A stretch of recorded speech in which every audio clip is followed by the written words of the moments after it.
Hi guys, welcome to the channel Chemistry Wale Chacha.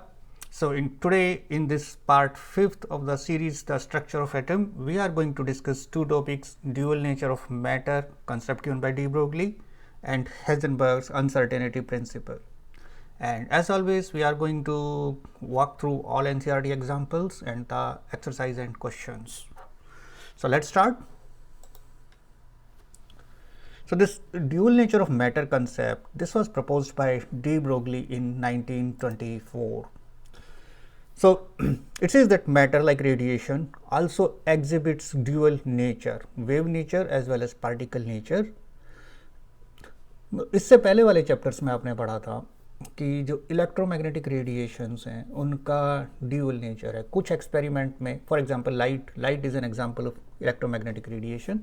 कुछ examples में, कुछ experiments में लाइट एक वेव की तरह बिहेव करती है, जैसे इंटरफेरेंस है या डिफ्रैक्शन ऑफ लाइट है. So you explain those properties by the wave nature of light. उसी तरह कुछ एक्सपेरिमेंट्स ऐसे हैं जहाँ पर लाइट एक पार्टिकल की तरह बिहेव करती है. तो आपने देखा फोटो इलेक्ट्रिक इफेक्ट के लिए आप बात करें तो this can be explain based on the particle nature of light. तो डी ब्रोगली इस कंसेप्ट को और आगे बढ़ाते हैं. He extends it to material particles also. तो डी ब्रोगली कहते हैं कि ना केवल इलेक्ट्रोमैग्नेटिक रेडिएशंस बल्कि जो मटेरियल पार्टिकल हैं, मटेरियल पार्टिकल आपके सब एटॉमिक पार्टिकल्स हो सकते हैं, जैसे इलेक्ट्रॉन्स हो गए, न्यूट्रॉन्स हो गए, या कुछ और इस तरह के स्पीशीज़ हो गए, या इवन हमारी जो डे टू डे लाइफ में जो ऑब्जेक्ट्स हैं लाइक क्रिकेट बॉल और फुटबॉल एक्सेट्रा. तो डी ब्रोगली कहते हैं कि ये जो मटेरियल पार्टिकल्स हैं इनका भी ड्यूअल नेचर है. ड्यूअल नेचर मतलब दोहरा स्वभाव है इनका. ये पार्टिकल की तरह भी है ही, पार्टिकल तो हम जानते हैं कि पार्टिकल है, राइट. ये पार्टिकल तो है ही है, साथ के साथ इनका एक वेव नेचर भी होता है. तो नेक्स्ट क्वेश्चन उठेगा, अच्छा वेव हैं तो कोई ना कोई वेवलेंथ भी होगी, राइट. है तो वो आप कैसे बताएंगे. तो उसके लिए भी फिर एक मैथमेटिकल इक्वेशन आती है कि वेवलेंथ जो आपके पास है that is h/mv, and mv आप जानते हो mass into velocity, that gives you momentum. So wavelength जो आपके पास है that is Planck's constant divided by momentum of the particle. तो वहाँ से आपको उसकी वेवलेंथ मिल जाएगी. And this is experimentally confirmed when a beam of electron gets diffracted like light rays. तो जैसे लाइट का डिफ्रैक्शन होता है, diffraction is bending of light around the corners of an obstacle.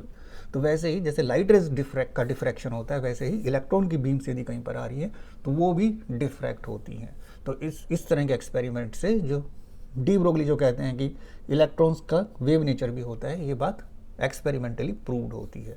और फिर आगे इसी चीज़ का यूज़ करके हम इलेक्ट्रॉन माइक्रोस्कोप बनाते हैं. एंड एवरी मूविंग पार्टिकल, कोई भी चलता हुआ पार्टिकल है, क्योंकि यहाँ पे आप देख रहे हो mass into velocity, velocity is there part of this equation. तो कोई भी जो मूविंग पार्टिकल है, वो इलेक्ट्रॉन है, वो अल्फा पार्टिकल है, आयंस है, कोई क्रिकेट बॉल एक्सेट्रा कुछ भी है, इट पोजेसेस ड्यूअल नेचर. उसका ड्यूअल नेचर है. ड्यूअल नेचर मतलब उसका पार्टिकल नेचर तो है ही है, साथ के साथ उसका वेव नेचर भी है. लेकिन जो माइक्रोस्कोपिक पार्टिकल्स हैं, the wavelengths for microscopic particles that can be detected experimentally. और यदि आप मैक्रोस्कोपिक लेवल पे बात करें, यदि आप क्रिकेट बॉल वगैरह की बात करें, फुटबॉल की बात करें, तो वेवलेंथ तो उसकी भी होगी, लेकिन वो वेवलेंथ बहुत ही छोटी होगी, एक्सट्रीमली स्मॉल होगी, इतनी स्मॉल होगी कि उसको हम एक्सपेरिमेंटली अभी तो डिटेक्ट नहीं कर सकते. So the wavelengths associated with ordinary objects are too short to be detected. Ordinary objects उनका मास काफ़ी ज़्यादा होगा, तो डिनोमिनेटर में मास आ रहा है, तो डिनोमिनेटर जितना आप बढ़ाएंगे उतना आपका जो फ्रैक्शन है वो स्मॉलर होता जाएगा.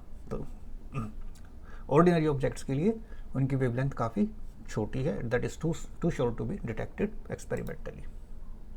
एक छोटा सा क्वेश्चन देखते हैं. What will be the wavelength of a ball of mass 0.1 kg moving with a velocity of 10 metre per second. So it's quite simple. देखें यहाँ पे क्या क्या गिवन है. So for a ball mass is equal to 0.1 kg.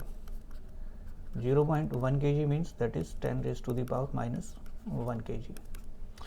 Velocity कितनी है? Velocity is 10 metre per second. इन्होंने आपसे पूछा है कि लैम्डा बता दो कितना है, वेवलेंथ कितनी होगी. वेवलेंथ तो बॉल आपके पास एक मटेरियल पार्टिकल है, मटेरियल पार्टिकल की वेवलेंथ पूछी जा रही है, तो तो कंसेप्ट कौन सा लगेगा, कौन बात करता है मटेरियल पार्टिकल्स की वेवलेंथ की, डी ब्रोगली। तो यहाँ पे D Broglie's concept of dual nature of matter आप अप्लाई करेंगे और वेवलेंथ यदि आपको निकाल ली है तो आप जानते हो लैम्डा फॉर्मूला आपके पास सीधा सीधा है H/mv। H क्या था जी, H आपके पास होता था प्लैंक्स कांस्टेंट, सो 6.626 इंटू 10⁻⁻34। और यूनिट्स क्या होती थी इसकी, जूल सेकेंड। जूल्स क्या होते हैं आपके पास, जूल आपके पास होता था kg metre square per second square, और 1 सेकंड आपको आ गया वो जूल सेकंड वाले सेकंड से। नीचे मास आपके पास है 10⁻⁻1 kg, वेलोसिटी आपके पास है 10 metre per second. So 10⁻⁻1 multiplied by 10, ये तो बन जाएगा आपका 1। इस kg से हो गया ये kg कैंसल्ड, मीटर से हो गया एक मीटर कैंसल्ड, और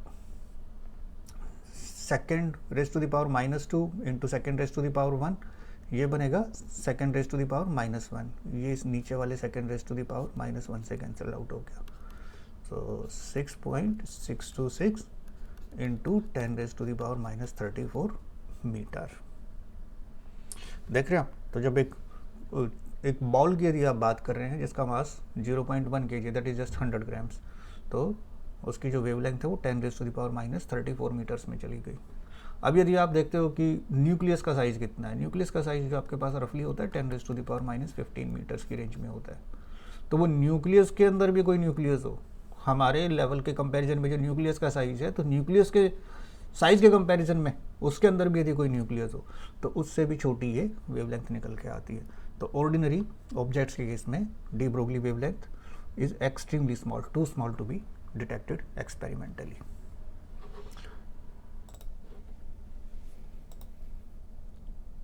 Right, so let's go through a couple of more questions. Calculate the mass of a photon with wavelength 3.6 angstrom.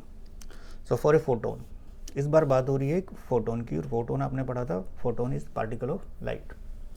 So wavelength is 3.6 आंगस्ट्रॉम, ये बन जाएगा 3.6 इंटू 10⁻⁻10 मीटर। यदि आपको इधर उधर की यूनिट्स देते हैं तो convert them to SI units. Okay जी, अब वेलोसिटी कितनी है, अब फोटोन लाइट का पार्टिकल है तो फोटोन की स्पीड से चलेगा, लाइट की स्पीड से चलेगा। तो इस केस में वेलोसिटी जो आपको हो गई वो लाइट की स्पीड आप यूज़ करेंगे 3 into 10⁸ metre per second. H Planck's constant आपको मालूम ही है, फिक्स्ड कांस्टेंट है, फिक्स्ड वैल्यू उसकी। सो कैलकुलेट द मास, अब अपने को इस बार कैलकुलेट करना है mass. So mass is equal to what, तो फॉर्मूला आप जानते हैं, lambda is equal to H/mv। इसका मतलब आप इसको ट्रांसपोज कर दें, मास को टुवर्ड्स लेफ्ट हैंड साइड, और lambda will be transpose to RHS। So mass is equal to H/λ into v। So just replace these values. H is 6.626 into 10⁻⁻34 होता joule into second है। Joule को यहाँ पर आप breakup कर सकते हो kg metre square per second square, और एक वो जूल सेकेंड वाला S। Lambda was 3.6 into 10⁻⁻10 and velocity is 3 into 10⁸. So lambda is your meter and this is meter per second. तो जी मीटर और इस मीटर से metre square cancelled, second per square into second that will be per second, so that cancels out the per second in denominator, ये cancel out कर देंगे, तो you will get this result in kilograms. So just solve it and you will get something around 6.135 into 10⁻⁻29 kg. That's it. तो simple सी calculations होंगी इनकी usually. आप देख रहे हो lambda is equal to H/mv, चार यहाँ पे क्वांटिटीज़ हैं, लैम्डा, H, M और V। तो कोई भी तीन आपको गिवन होंगे, और H तो यूजुअली प्लैंक्स कांस्टेंट है तो उसकी वैल्यू तो फिक्स्ड है ही, वो ना भी गिवन हो तो आपको पता है उसकी वैल्यू। तो अब बच गए आपके पास 3, लैम्डा, एम और वी। तो कोई 2 गिवन होंगे वैल्यूज़ किसी 2 की, और थर्ड आपसे वो कैलकुलेट कराएंगे। Let's see one more question. The mass of an electron is 9.1 into 10 raised to the power minus 31 kg. If its kinetic energy is 3 into 10 raised to the power minus 25 joule, calculate its wavelength. तो इस बार इन्होंने एक step बढ़ा दिया आपके लिए calculations में। सो फॉर एन इलेक्ट्रॉन, अब इस बार क्या क्या गिवन है? For an electron mass is equal to 9.1 into 10 raised to the power minus 31 kg. SI system में we are fine with it. Kinetic energy is this much. Okay, अब velocity आपको चाहिए, wavelength यदि आपको निकालनी है लैम्डा इज इक्वल टू 1, और आप जानते हो कि लैम्डा होता है h अपॉन एम वी। तो m आपको गिवन है, h आपको पता है, वेलोसिटी आपको नहीं इस बार प्रोवाइडेड है। लेकिन काइनेटिक एनर्जी से क्या आप वेलोसिटी निकाल सकते हैं? हाँ जी, बिल्कुल निकाल सकते हैं। तो आप लोग जानते हैं कि हाफ एम वी स्क्वायर होता है काइनेटिक एनर्जी। इसका मतलब v आपके पास हो जाएगा 2 types of kinetic energy divided bye m, और इसका अंडर रूट, राइट।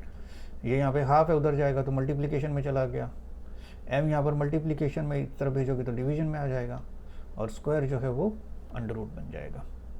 तो इन वैल्यूज़ को यदि आप रिप्लेस कर दें तो 2 काइनेटिक एनर्जी गिवन है, 3 into 10 raised to the power minus 25। Mass, electron का मास आपको गिवन है 9.1 into 10 raised to the power minus 31। ठीक है, इसको यदि आप सोल्व करेंगे तो you will gate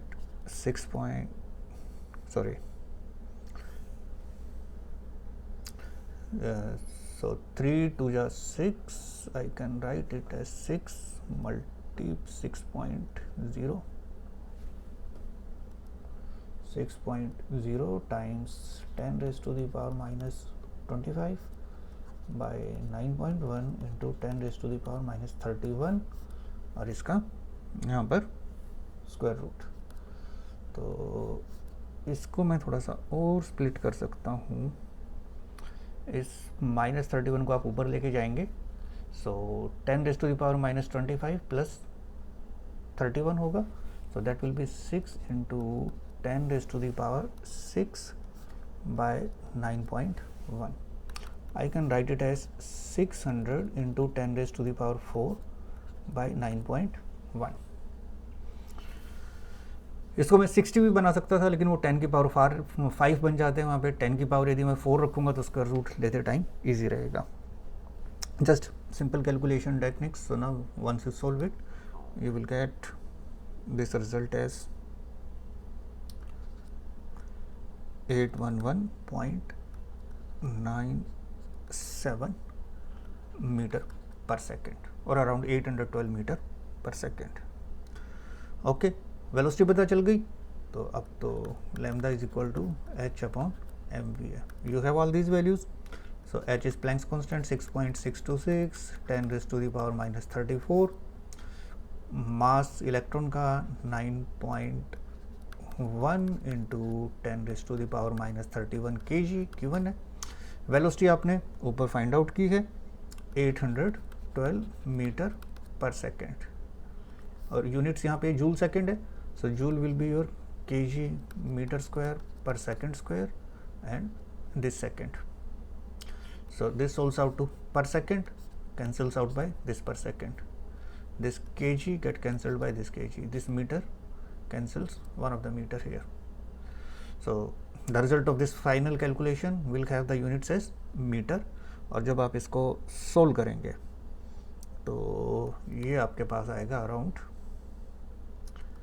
8967 into 10 raised to the power minus 10 meter.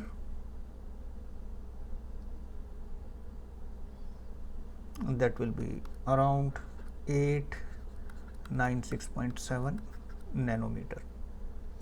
इसको मीटर्स में भी रख दें आप, वहाँ पे भी छोड़ा जा सकता है।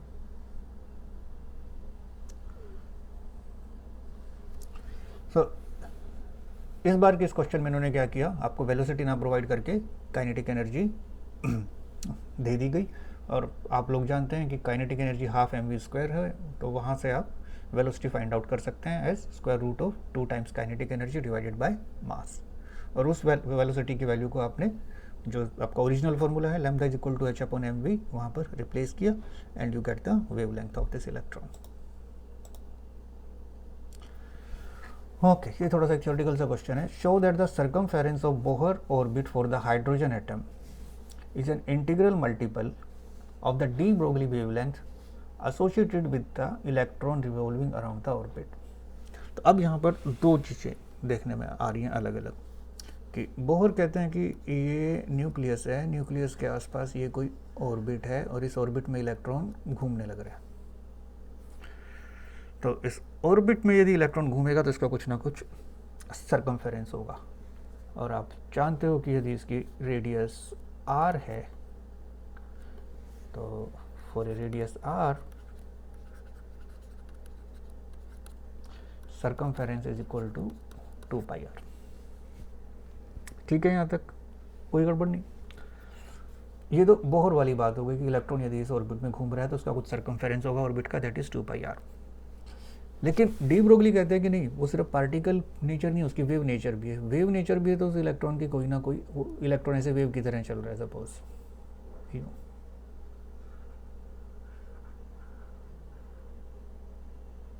वैसे वेव की तरह चल रहा है।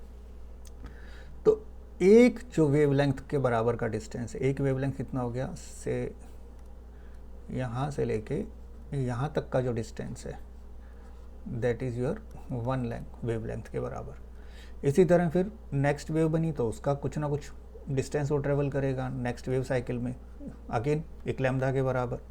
फिर वो तीसरे बार में एक और कुछ डिस्टेंस करेगा 3 लैम्डा के बराबर। फोर्थ टाइम में वो और एक डिस्टेंस ट्रेवल करेगा 4 लैम्डा के बराबर टोटल, एंड सो ऑन।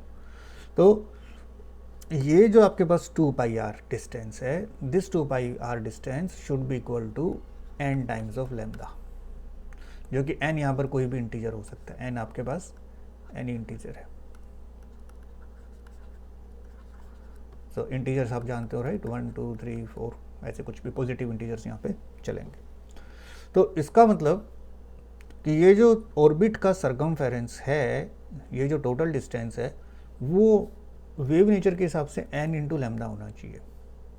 और वैसे सिंपल सर्कल का जो सर्कमफेरेंस फॉर्मूला है उसके हिसाब से वो 2 पाई r होना चाहिए। दोनों एक ही चीज़ को रिप्रेजेंट कर रहे हैं, so we can equate them. Okay, अब डी ब्रोगली भैया कहते हैं कि जो वेवलेंथ है मेटेरियल पार्टिकल की लैम्डा, वो आपके पास होगा h अपॉन mv। तो ये कितना बन गया, ये बन गया 2 पाई r, राइट। ओके, तो इस mv को मैं उठा के उस तरफ ट्रांसपोज कर दूं और इस 2 पाई को उठा के मैं इधर ट्रांसपोज कर दूं, इंटरचेंज में इसको कर रहा हूँ, तो ये बना NH upon 2 pi is equal to mvr। और आप लोगों ने अपनी फिजिक्स में पढ़ा होगा कि mvr जो आपके पास है that is angular momentum, right. तो यहाँ से मैं बात पता चली कि सर्कमफेरेंस जो बोहर ऑर्बिट का है hydrogen atom is an integral multiple of the de Broglie wavelength associated with the electron revolving around the orbit।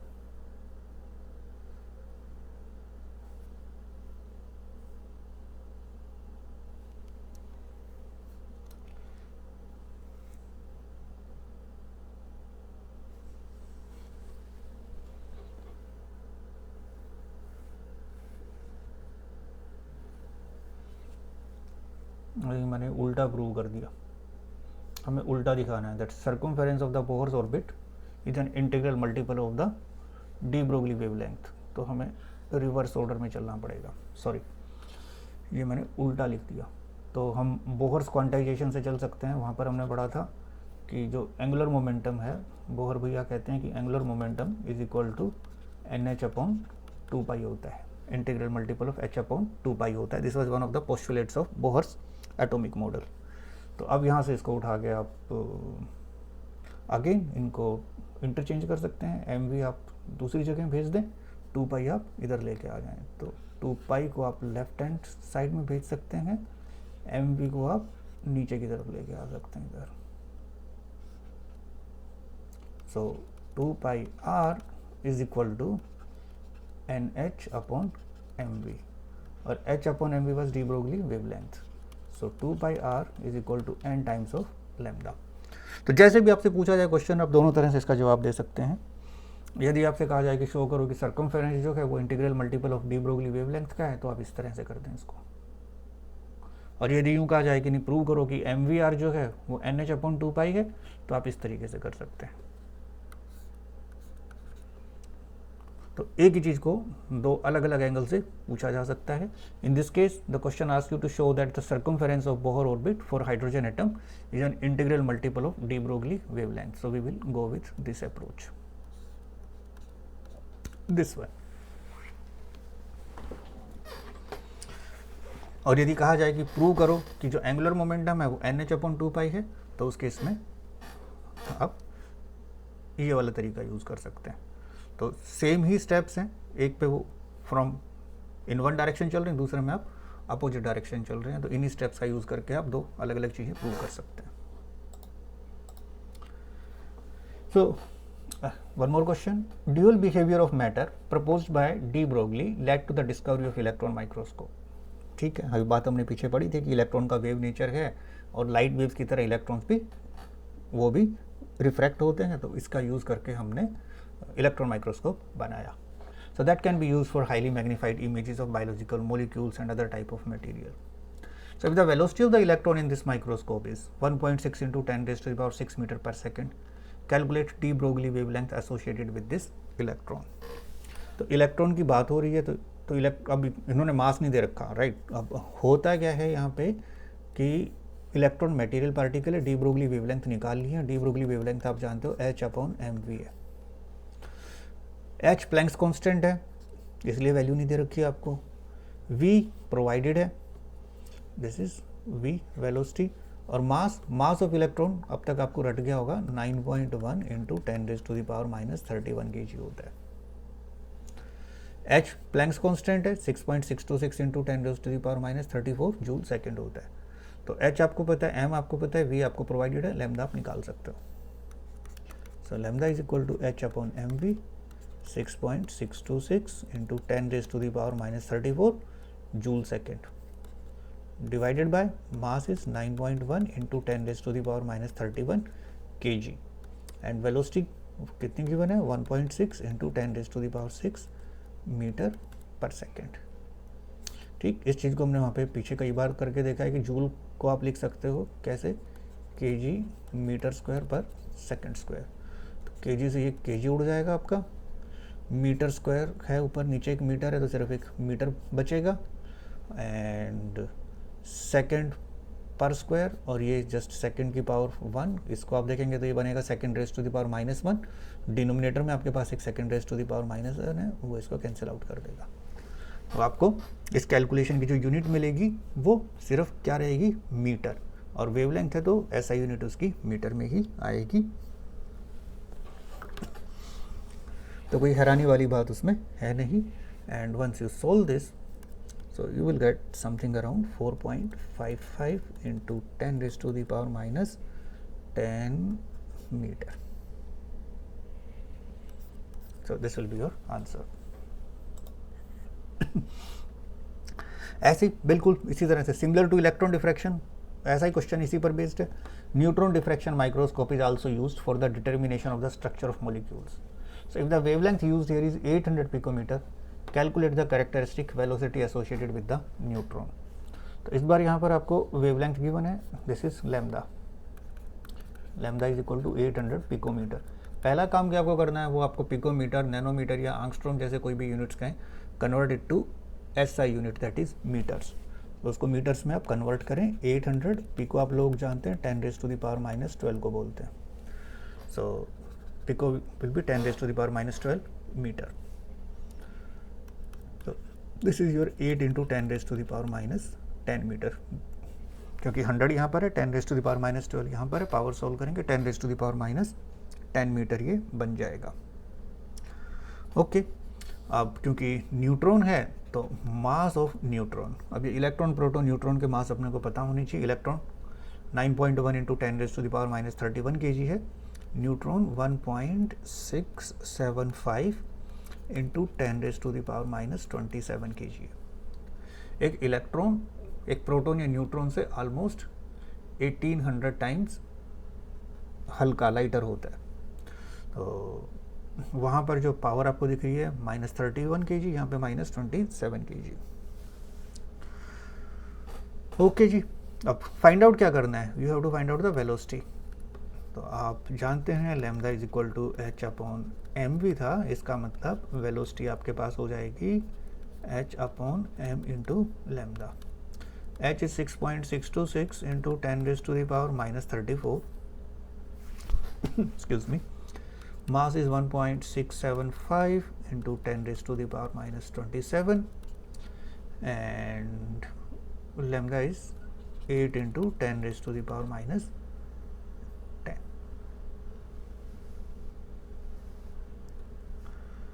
तो ये वैल्यूज़ हैं, यूनिट्स आप सोल्व कर लें। Planck's constant joule second, joule is k g metre square per second square, और एक वो joule second वाला सेकेंड। नीचे यहाँ पे आपके पास मास केजी में है, वेलोसिटी आपके पास लैम्डा मीटर में है। तो केजी से गया ये केजी एंड मीटर से आपका कैंसिल हो जाएगा 1 मीटर, और second raise to the power -2 को आप second raise to the power 1 से मल्टीप्लाई करेंगे, so that will be per second.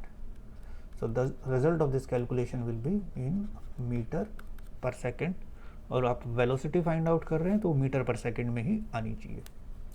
और इस कैलकुलेशन को, इस रिजल्ट को जब आप सोल्व करेंगे, so in this case you will get something around 4.94 into 10⁻⁴ metre per second. तो इन दो क्वेश्चंस में, एक में आपको उसने वेलोसिटी दी है, इलेक्ट्रॉन की बात है, इलेक्ट्रॉन का मास आपने यूज़ किया, गिवन वेलोसिटी आपने यूज़ की, सीधा सीधा डायरेक्ट फार्मूले का एप्लीकेशन है। सेकंड वाले में उन्होंने आपको वेवलेंथ बता दी, न्यूट्रॉन है, न्यूट्रॉन का मास आपको पता है, तो वेलोसिटी आपने फाइंड आउट कर दी। Good so far. So let's move to see some couple of more questions. अभी सारे एक ही जैसे हैं, इससे ज़्यादा कुछ वैराइटीज यूजुअली इनमें आती नहीं है। The velocity of electron in Bohr's first orbit is 2.19 into 10⁻⁶ metre per second. Calculate the de Broglie wavelength associated with it. बिल्कुल सीधा क्वेश्चन है, एकदम डायरेक्ट एप्लीकेशन ऑफ फार्मूला, कुछ भी इनोवेटिव इसमें नहीं है। यहाँ पर इसने आपको वेलोसिटी गिवन है, इलेक्ट्रॉन है, तो मास ऑफ इलेक्ट्रॉन आप जानते हैं 9.1 into 10⁻⁻31 kg। Calculate the de Broglie wavelength, lambda आपको निकालना है। डायरेक्ट एप्लीकेशन ऑफ फार्मूला है lambda is equal to h/mv।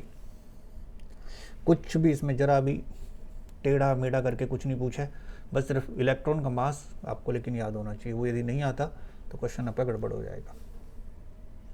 So h is equal to 6.626 into 10⁻⁻34 joule second. Mass is 9.1 into 10⁻⁻31 kg. Velocity is 2.19 into 10⁻⁶ metre per second. इस पूरे झमेले को जब आप सोल्व करेंगे, you will get 3.32 into 10⁻⁻10 metre.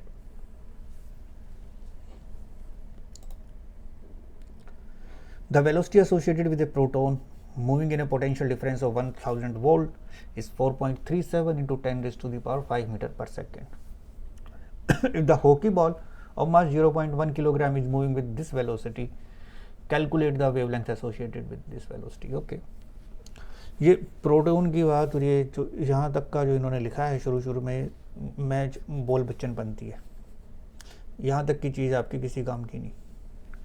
एक proton इस वेलोसिटी से जा रहा है, एक हॉकी बॉल भी यदि इतनी वेलोसिटी से जाए तो उसकी वेवलेंथ क्या होगी।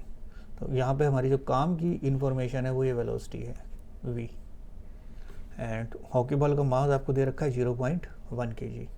लैम्डा कुछ भी अलग नहीं है, अभी तक जो करते आ रहे हैं उससे nothing different. Direct application of formula h/mv।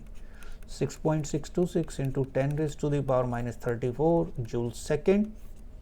Mass this time is 0.1 kg। एक गड़बड़ कहाँ होती है इसमें होने की जो संभावना है, चूक जो यहाँ पे आप कर सकते हैं कि यदि केयरफुल नहीं है, ध्यान नहीं रख रहे हैं, तो वो प्रोटॉन पढ़ के प्रोटॉन का मास आपने गलती से चिपका दिया तो क्वेश्चन आपका गलत हो जाएगा। तो ठंडे दिमाग से बिल्कुल एक बार पढ़ना है, लिखा गया है, सिर्फ वो एक वेलोसिटी गिवन है, वो उस चीज़ को डायरेक्ट भी लिख सकते हैं कि हॉकी बॉल की वेलोसिटी इतनी है, राइट, लेकिन वो थोड़ा सा ट्रिकी बनाने की कोशिश की है। सो मास किसका यूज़ करना है यहाँ पे आपको हॉकी बॉल का मास यूज़ करना है, क्योंकि आपको वेवलेंथ हॉकी बॉल की निकालनी है। And this mass is 0.1 kg, यानी 10⁻⁻1 kg। वेलोसिटी कितनी है? 4.37 इंटू 10⁵ मीटर पर सेकेंड। तो इसको जब आप सोल्व करेंगे, so that will be 1.516 into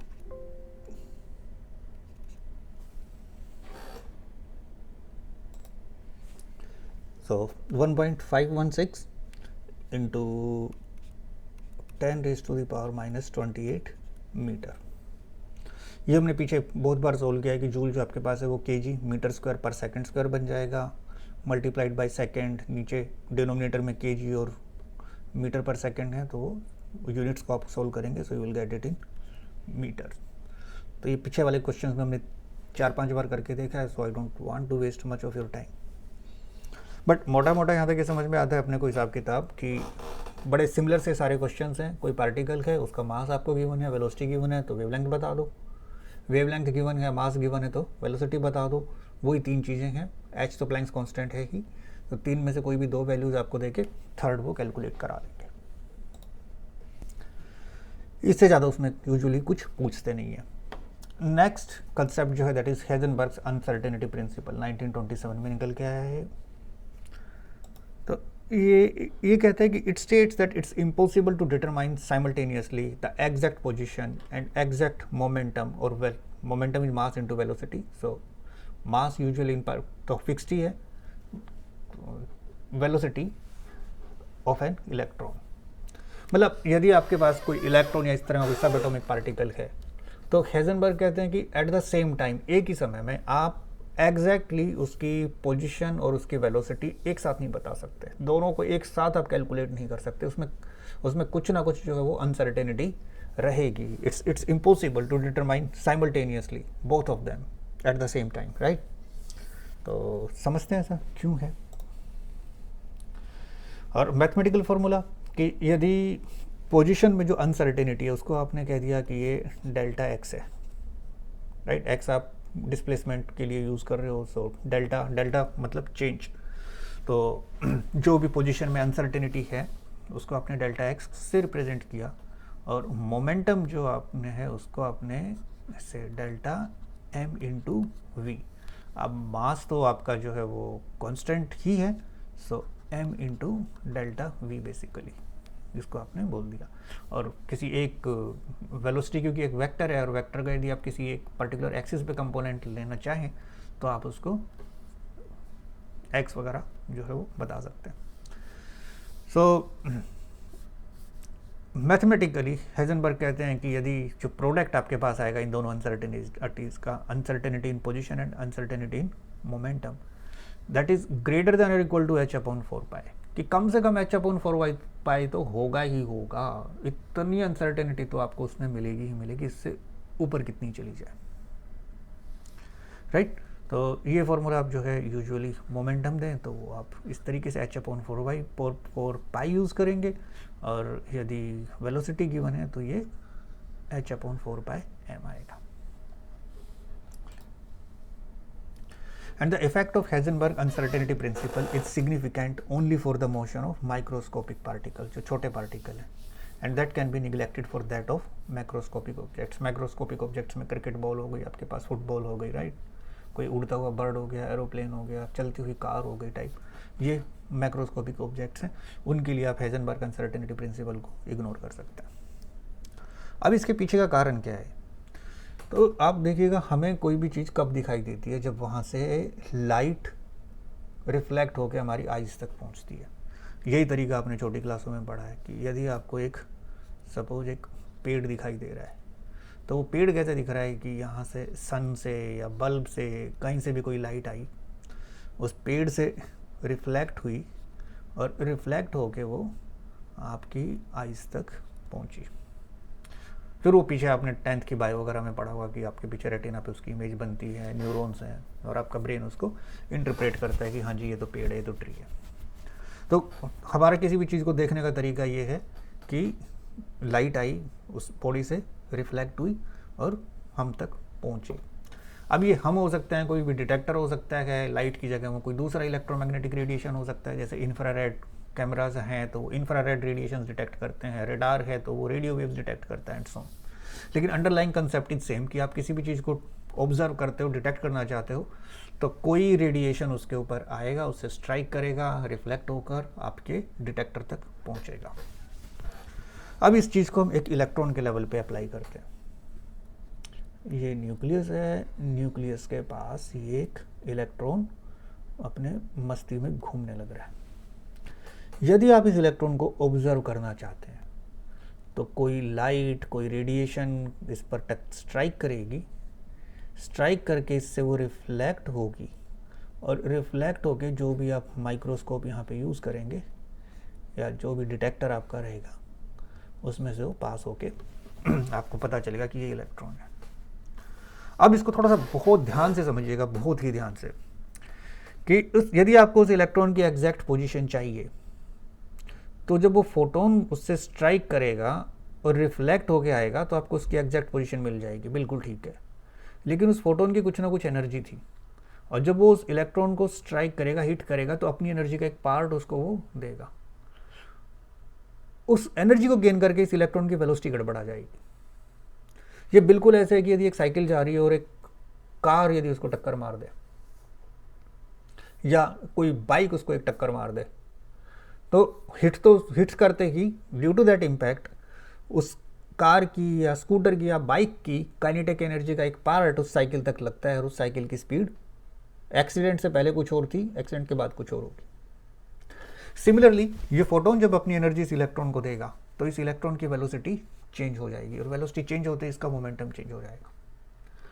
तो जब रिफ्लेक्टेड फोटोन कहेगा कि ओहो इस इलेक्ट्रॉन की ये पोजीशन है और ये वेलोसिटी है, तो पोजीशन तो ठीक है लेकिन वेलोसिटी गड़बड़ हो चुकी तब तक। तो आपने उसकी पोजीशन तो एग्जैक्ट पता लगा ली, लेकिन आपको उसकी वेलोसिटी एग्जैक्ट नहीं मिली, क्योंकि आप जो वेलोसिटी कैप्चर कर रहे हो वो उस इंपैक्ट के बाद वाली वेलोसिटी है।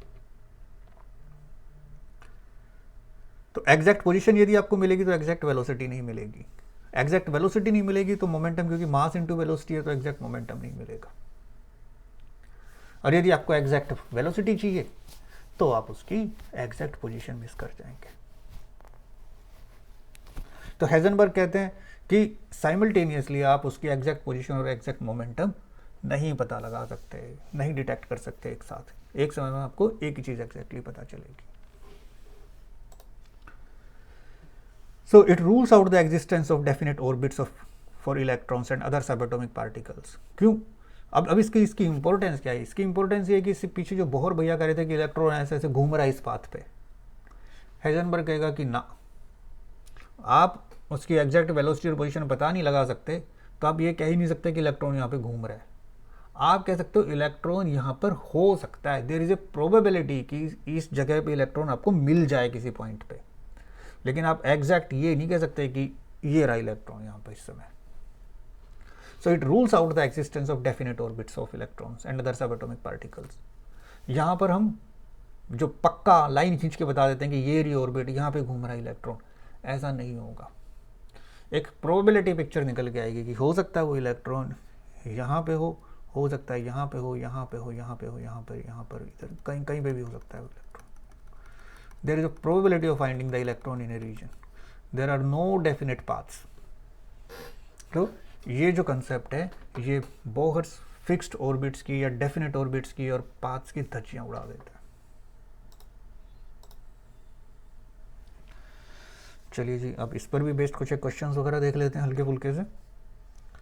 A microscope using suitable photons is employed to locate an electron in an atom within a distance of 0.1 angstrom. अभी जो हमने कहा कि आपको इलेक्ट्रॉन ऑब्जर्व करना है तो कोई फोटोन स्ट्राइक करेगा, और फोटोन स्ट्राइक करेगा तो वहाँ से रिफ्लेक्टेड फोटोन को आप किसी माइक्रोस्कोप से कैप्चर करेंगे और आपको इलेक्ट्रॉन की पोजीशन पता चलेगी। तो कहते हैं कि जो इलेक्ट्रॉन आपको मिल रहा है that is with in A distance of 0.1 angstrom, तो उसकी जो पोजीशन है, पोजीशन तो आपको पता चल रही है, लेकिन उसमें एक अनसर्टेनिटी है। विद इन का मतलब कि इस रेंज की एक उसमें अनसर्टेनिटी है। तो ये आपको पता चल गया डेल्टा एक्स कितना है 0.1 एंगस्ट्रॉम। तो 0.1 होता है 10⁻⁻1 एंगस्ट्रॉम होता है 10⁻⁻10 मीटर। ये बन गया जी 10⁻⁻11 मीटर। सबसे पहले तो हर चीज को एसआई की तरफ खींच के ले आओ। अभी उन्होंने कहा what is the uncertainty involve in the measurement of its velocity. Velocity की बात हो रही है यहाँ पे कि डेल्टा वी अब यहाँ पे कितना है ये आपको बताना है। पीछे फॉर्मूला हमने पढ़ा था कि delta x into delta v is equal to h/4πm, right. और याद है कि यदि आप वेलोसिटी लिखोगे तो यहाँ पे मास नीचे आएगा। मोमेंटम यदि आप यूज़ करते, दूसरा तरीका क्या था इसको लिखने का, delta x into delta P. यदि आप ऐसा करेंगे तो सिर्फ h/4π, मास तब यहाँ पर नहीं आएगा। क्यों? क्योंकि वो मास अब उधर जाके वेलोसिटी की जगह मोमेंटम आप लिख चुके हो उसको कंसिडर करते हुए। क्या इन दिस केस आपको डेल्टा वी निकालना है, इसका मतलब delta v is equal to h/4πm into delta x. That's it. तो सब कुछ गिवन है। h प्लैंक्स कांस्टेंट है 6.626 इंटू 10⁻⁻34 जूल सेकेंड। सो kg metre square per second square into second upon 4 पाई। आपका प्यारा नंबर है बचपन से, क्लास 6 7th क्लास से 3.14। मास इलेक्ट्रॉन की बात हो रही है, सो 9.1 into 10⁻⁻31 kg and delta x, so that value was 10⁻⁻11 metre. kg से kg उड़ जाएगा, 1 मीटर से 1 मीटर चला जाएगा। पर सेकेंड स्क्वायर को सेकेंड से मल्टीप्लाई करेंगे तो just per second. So the result of this calculation will be in metre per second.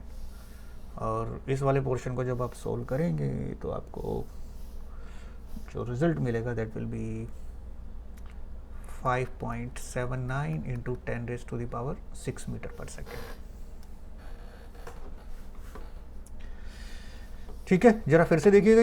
इसमें प्रोवाइडेड क्या था, डेल्टा एक्स गिवन था। उन्होंने कहा पोजीशन जो इलेक्ट्रॉन की लोकेट करते with in A distance of this much है 0.1 एंगस्ट्रॉम, तो डेल्टा एक्स बन गया। अनसर्टेनिटी इन वेलोसिटी आपसे डेल्टा वी पूछा था, डायरेक्ट एप्लीकेशन ऑफ फॉर्मूला, कुछ भी इसमें ट्रिकी नहीं था। A golf ball has a mass of 40 gram and a speed of 45 meter per second.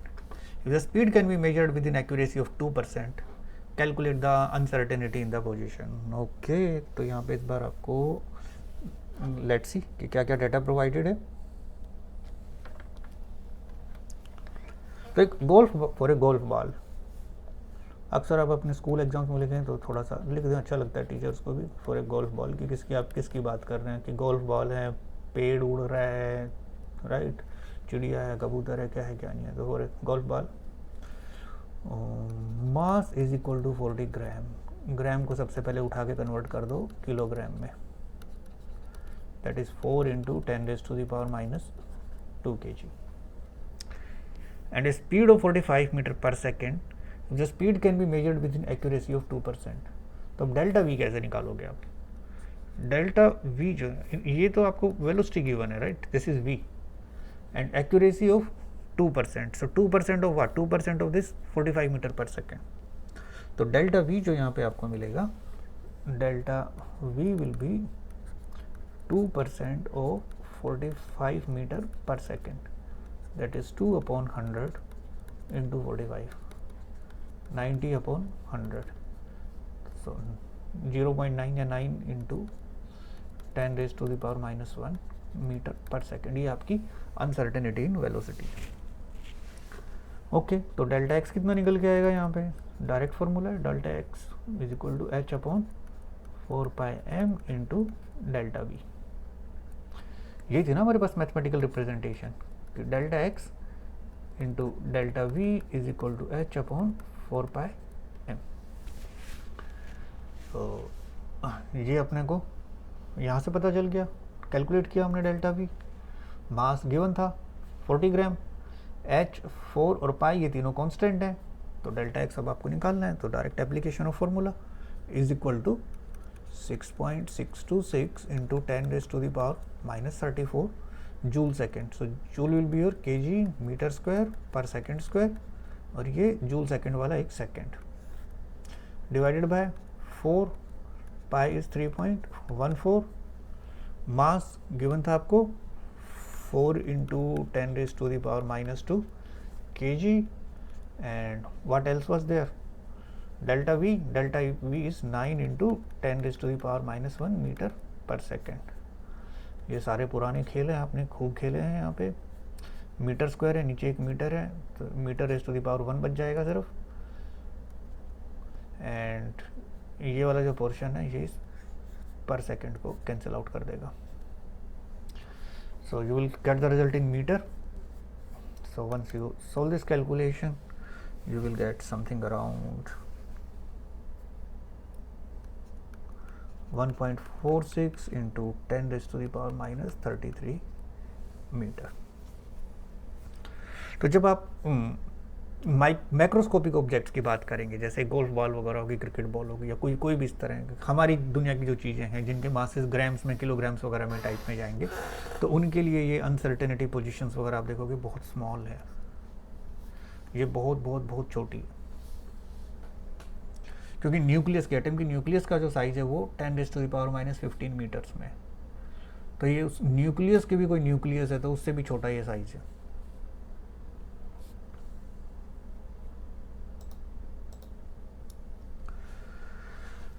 Okay, so let's see one more question. If the position of the electron is measured within accuracy of 0.002 nanometer, so ये जो यहाँ पे आपको given है, this is your delta x.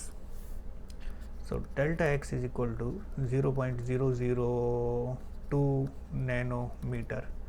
So 2 into 10⁻⁻, ये बन गया -3, nano होता है 10⁻⁻9 metre. So 2 into 10⁻⁻12 metre. Simplify कर दो सबसे पहले। Calculate the uncertainty momentum of the electron. Okay, इस बार इन्होंने आपसे पूछ लिया डेल्टा बी कितना होगा। इस बार अनसर्टेनिटी वेलोसिटी नहीं पूछा, अनसर्टेनिटी मोमेंटम पूछा है। And suppose the momentum of the electron is this, एक वैल्यू इन्होंने आपको दे दी कि इतनी वैल्यू है उसकी। Is there any problem in defining this value? देखते हैं। तो फॉर्मूला क्या होता था? फॉर्मूला होता था delta x into delta p is equal to h upon 4 pi. यदि डेल्टा पी यूज़ कर रहे हो तो नीचे एम नहीं लगाना, डेल्टा वी यूज़ करते हो तो यहाँ पे नीचे एम आता है। ओके, तो इसका मतलब delta P will be H upon 4 pi into delta x. अब ये वैल्यूज़ आपके पास सारी गिवन है। एच है 6.626 into 10⁻⁻34 joule second. Joule is your kg metre square per second square, और ये आ गया वो जूल सेकेंड वाला एक सेकेंड। 4 तो 4 है ही, पाई 3.14 ही होता है। डेल्टा एक्स आपने ऊपर फाइंड आउट किया था 2 इंटू 10⁻⁻12 मीटर। 1 मीटर से 1 मीटर हटा दो। Okay, so delta P will be result of this calculation, and this will be your kg meter per second. And once you solve it, this is 2.636 into 10⁻⁻23 kg meter per second. Okay, तो ये आपने uncertainty निकाली, momentum में इतनी uncertainty है। अब इन्होंने given momentum कितना दिया? इन्होंने कहा कि जो गिवन मोमेंटम है of electron is equal to h upon 4 pi into 0.05 nanometre. वही वैल्यूज रिप्लेस कर देंगे हम, 6.626 इंटू 10⁻⁻34 पहले की तरह ही। 4 तो 4 ही है, पाई 3.14 है, and this is 5 into 10⁻⁻2. 0.05 is 5 into 10⁻⁻2 and nanometer is 10⁻⁻9. Metre, ये ऊपर kg metre square per second square into second. तो 1 मीटर से 1 मीटर कैंसिल हो जाएगा, kg मीटर पर सेकेंड में मोमेंटम है तो ऊपर की तरह ही kg मीटर पर सेकेंड में आएगा। And once you solve it, so result of this calculation will be 1.055 into 10 raised to the power minus 24 kg meter per second.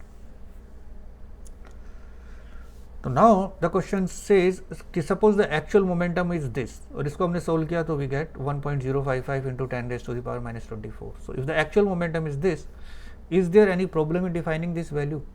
तो कोई गड़बड़ है क्या इसमें कि एक्चुअल मोमेंटम इतना है, तो उसमें क्या कोई परेशानी है क्या इस वैल्यू में? हाँ बिल्कुल है। क्यों? क्योंकि एक्चुअल मोमेंटम की आप देखो यहाँ पे 10 raise to the power minus 24 है और अनसर्टेनिटी कितनी है? 10 raise to the power minus 23, almost इससे 10 टाइम्स ज़्यादा है। क्या हो रहा है यहाँ पे, इसको थोड़ा सा समझते हैं।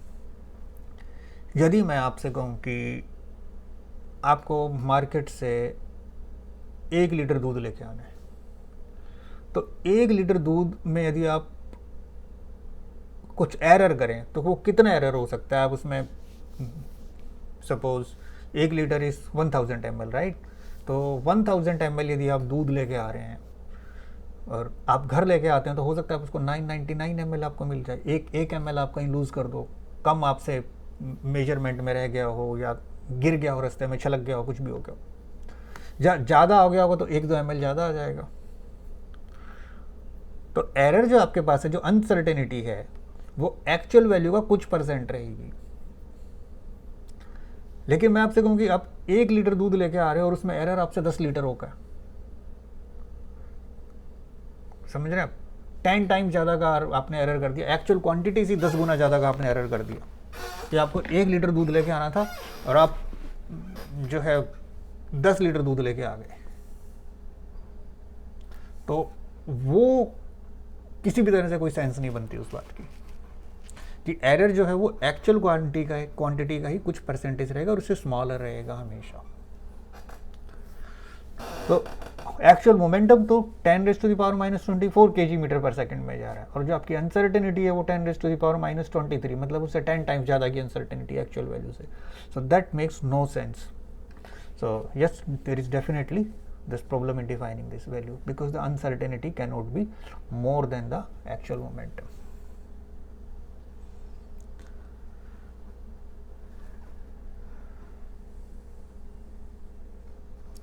So actual momentum is smaller than the uncertainty, so it can't be defined.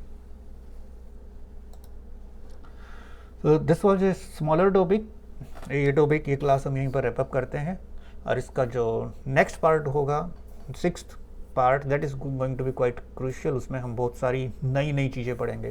तो अब हमें डी ब्रोगली के बारे में पता है, डी ब्रोगली कंसेप्ट के बारे में, हाइजेनबर्ग कंसेप्ट के कंसेप्ट के बारे में हमें पता है। तो अब now we are ready to study the quantum mechanical model of the atom. So in the next class we will study about this quantum mechanical model of the atom, and then we will study about atomic orbitals, what is the difference between orbit and orbitals. We will study about this Schrodinger equation. We will study about shapes of different kind of atomic orbitals, that s orbitals are spherical, p are dumbbell shaped, d orbitals are double dumbbell shaped, and we will also study in the next lecture about quantum numbers. So stay connected, stay tuned, and I will see you soon. Thank you.